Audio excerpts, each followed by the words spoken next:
Welcome to Sinful's Horror Stories.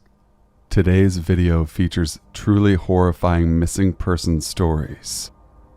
Unfortunately, anyone who is on this list is still missing or has been pronounced dead.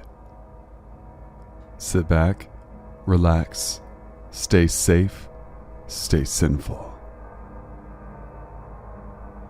Amy Lynn Bradley. In 1998, 23-year-old Amy Lynn Bradley went missing while on a Caribbean cruise. Her father last saw her asleep on the stateroom's balcony around 5 a.m. When he got up at 6 a.m., she had disappeared. The ship was searched from top to bottom. Nothing turned up. Investigators do not believe she fell overboard or committed suicide.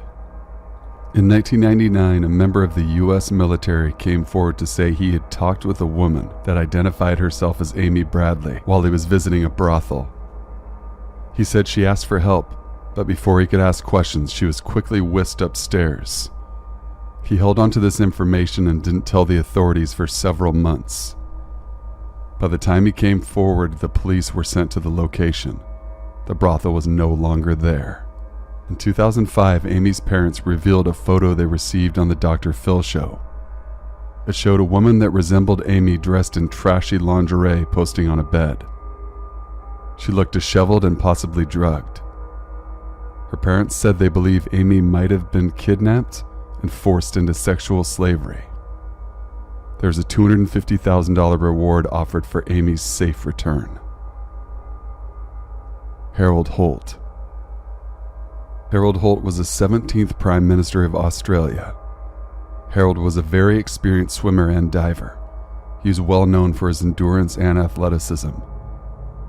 On December 17, 1967, while out relaxing and swimming with his family and friends at Cheviot Beach, Harold disappeared. One of Australia's largest rescue operations was launched, but no sign of Harold was found. There are many that suspect foul play, while others believe he either succumbed to the elements or had a medical emergency of some kind. Harold was presumed dead and a new prime minister was sworn in. Harold left behind a wife, Zara, and 3 children. Ironically, a swimming complex was named in his honor, as he was an avid swimmer. Many Australians find this memorial odd because he disappeared while swimming, yet he has a swimming facility named after him. How weird and strange is that? Tara Calico. 19-year-old Tara Calico said goodbye to her mother and went out for a quick bike ride. She was never seen from again. The only evidence found was her cracked Walkman case. It was found along the side of the road. Witnesses said they saw a van following close behind her, but other than that, investigators turned up nothing. Less than a year later, in 1989, a mysterious photograph was found in the parking lot of a convenience store. The photo was of 2 bound kids in the back of what looks like a windowless van. They have tape over their mouths and a scared look in their eyes. The girl looked similar to Tara, so similar that her mother believed it was her daughter. Next to the girl in the picture was a V.C. Andrews book, My Sweet Adriana. This book was one of Tara's favorites. Did her kidnapper buy it, or was it planted here because of a sick and twisted storyline of brainwashing? In 2013, a task force was formed to dive deeper into the Tara Calico disappearance. So far, nothing has been turned up, but her family remains optimistic that hopefully one day, Tara will be found alive and they will be reunited. Lewis Mackerley. Lewis Mackerley has been missing from his Allentown, Pennsylvania home since June 7, 1984. The charismatic 7-year-old was last seen on his way to his neighbor's house. He frequently visited his elderly neighbor. On this particular day, he was being chased by some older boys, so he stopped at a food stand before continuing on his way. After Lewis disappeared, the police investigated the older boys, but it was determined that they were not involved in his disappearance. There's also the mystery of what was thought to be a child fibbing, but now may be a credible evidence. A few months before Lewis went missing, He had told his parents and a school psychologist that a lady and a man had molested him on multiple occasions. Unfortunately, his version of events changed, and details were sketchy, so it was quickly forgotten. That is, until he disappeared. Police don't know if this was more than a child's imagination. Did this mystery couple abduct Lewis? Natalee Holloway. The case of Natalee Holloway has perplexed and provoked the curiosity of millions around the world. In 2005, Natalee disappeared while on a high school graduation class trip to Aruba. She had been at a club with friends and was last seen getting into a car with 3 local men: Joran van der Sloot, Satish Kalpoe, and Deepak Kalpoe. When Natalee missed her flight back to the US the next morning, the alarm was raised. Where was Natalee? Natalee's parents immediately flew to Aruba to look for their daughter. They found her belongings packed and ready to go in her hotel room, but no sign of Natalee. The authorities focused on 3 well-known young men who were the last people seen with Natalee. Over the years, there were many interrogations. Natalee's mother, Beth, is a firm believer that the key to her daughter's disappearance is held by Joran and the Kalpoe brothers. In 2010, Joran resurfaced in the news when he eerily killed 21-year-old Stephanie Flores Ramirez on the anniversary of Natalee's disappearance, May 30th. This time he didn't get away with it because he was caught on hotel surveillance entering the hotel room in which Stephanie's beaten body was found. Joran is behind bars, but the whereabouts of the beautiful Natalee Holloway have yet to be revealed. In 2012, Natalee was legally declared dead, an act initiated by her father. Her mother has contested the declaration was very much against it because Natalee has not been found. Maria de Los Angeles Martinez. On October 12, 1990, Maria de Los Angeles Martinez called into a Phoenix, Arizona radio station to advertise her services as a babysitter. The caller then contacted the station and requested Maria's services, as he had children and needed a babysitter for the following day.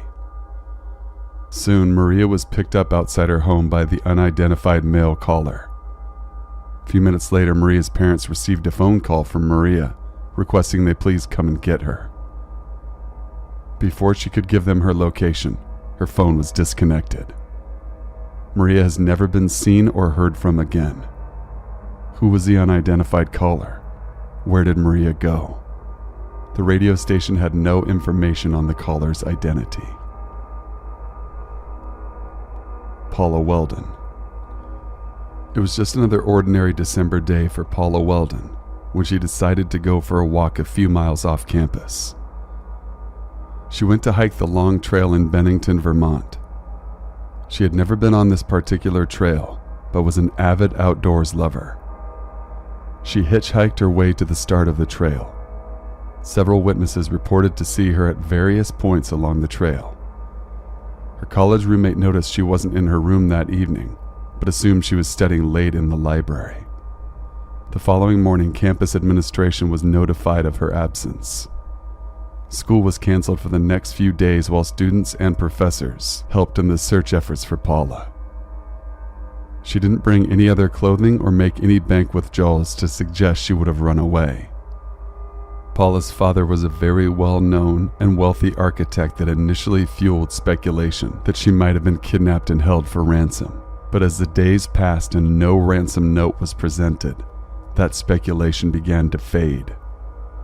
Years passed and investigators were no closer to finding Paula than they were during the first days of the investigation. Kyron Horman. On June 4, 2010, 7-year-old Kyron Horman disappeared from Skyline Elementary School. His stepmother was at the school in the morning attending his science fair. She took a photo of him standing at his science project. That photo was the last known photo of Kyron. His stepmother Terry said that she said goodbye to Kyron and watched him walk away towards his classroom. He never reached that classroom. Suspicion immediately fell on Terry. After investigators started narrowing their suspects, Terry was looking like the prime suspect in Kyron's disappearance. The Hormans landscaper came forward and said that Terry had offered him a great deal of money to kill Kyron's father, Kane. The police tried to get the landscaper to catch Terry on tape admitting to this, but were unable to. Kane became devastated and terrified of his wife and asked the courts for an immediate divorce and restraining order against Terry. It was granted. Kyron's biological mother is convinced Terry knows where and what happened to her beloved smiling boy. There has been no new evidence to come up other than the picture of Kyron at the science fair, minutes before he went missing. The Springfield Three. The Springfield Three refers to a group of 3 missing women that disappeared together. Cheryl Levitt was the mother of Susie Streeter, and Stacy McCall was Susie's friend. All 3 went missing from Cheryl and Susie's house on Delmar Street, Springfield, Missouri on July 7, 1992. Susie and Stacy had been out with friends the previous night, attending different graduation parties. They were last seen at 2 a.m. on July 7th, leaving a graduation party. They subsequently made their way back to Susie's house. Susie's mother was already in bed asleep. Dozens of people descended on the house the following morning when the trio couldn't be contacted by phone. Any crime scene that was there was now extremely contaminated. There was no evidence of a struggle, and their purses and personal belongings were all accounted for. What happened to these 3 beautiful women? Psychics and private investigators have come forward over the years to offer their theories, but no concrete evidence has turned up regarding their bizarre disappearance. Rebecca Corriam. Rebecca Corriam worked on a Disney cruise liner. On March 22, 2011, Rebecca was on the ship at 6 a.m. This is a known fact because Disney has produced footage taken from the ship's security cameras showing Rebecca in the lobby talking on her phone before walking off never to be seen again.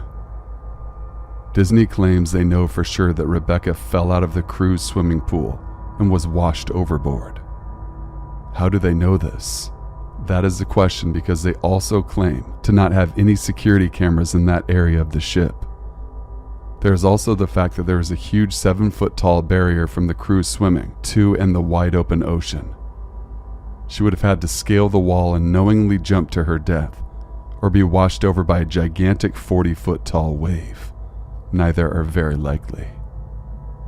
The family have said that Disney has not been cooperative or forthcoming in giving them answers to their questions. Why did they say they found Rebecca's flip-flops near the pool in which she jumped, but the flip-flops they gave to the Corriams were definitely not Rebecca's, wrong size and style? And why aren't they giving the Corriams access to the security footage from the entire ship? What's on the security footage? Rebecca's case is not closed, but there has been no new evidence. Madeleine McCann. The case of Madeleine McCann made huge international headlines when she disappeared on May 3, 2007, from a resort in Praia da Luz, Portugal. She was asleep in her bed while her parents dined in a restaurant with friends less than 200 feet away. Her parents checked on her every half hour until the alarm was raised, when her mother, Dr. Kate McCann, who returned from their resort apartment screaming that Madeleine was missing. Resort guests and staff immediately began searching the resort and surrounding area for the 3-year-old girl. Police descended on the area and began interviewing staff and searching waterways. The parents remembered that whenever they checked on their children, the bedroom door would be open and they would close it. It seemed unlikely that Madeleine or her twin 2-year-old siblings were getting up and opening the door. Also, when Kate checked on her children the last time and discovered Madeleine's empty bed, she also found the window wide open. Speculation is that someone had noticed the restaurant reservation book. The McCanns and their friends, dubbed the Tapas 7 by the media, had made reservations for every night of their resort stay at the same tapas restaurant. Whoever took their reservation wrote that they were to have the same table at the same time every night, and that the group's children would be staying in their rooms while their parents dined. There have been no solid leads in the Madeleine McCann disappearance. Was she kidnapped by sex traffickers? Killed in a robbery gone wrong?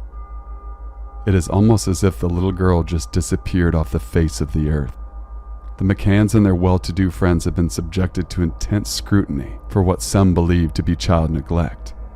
The McCanns have continued to try and keep Madeleine's face out there, and even made her a ward of the courts in their native England, so that the courts can work on her behalf. Private investigators in Scotland Yard have spent countless hours on this case. Thank you guys for watching and listening. Please be sure to leave a like, comment, share, and subscribe for future content. Email your true scary stories to thesinfulsavant@gmail.com. I will leave a link to my email in the description box below as well. I hope you guys are all staying safe and happy this winter season. Till we meet again, stay sinful.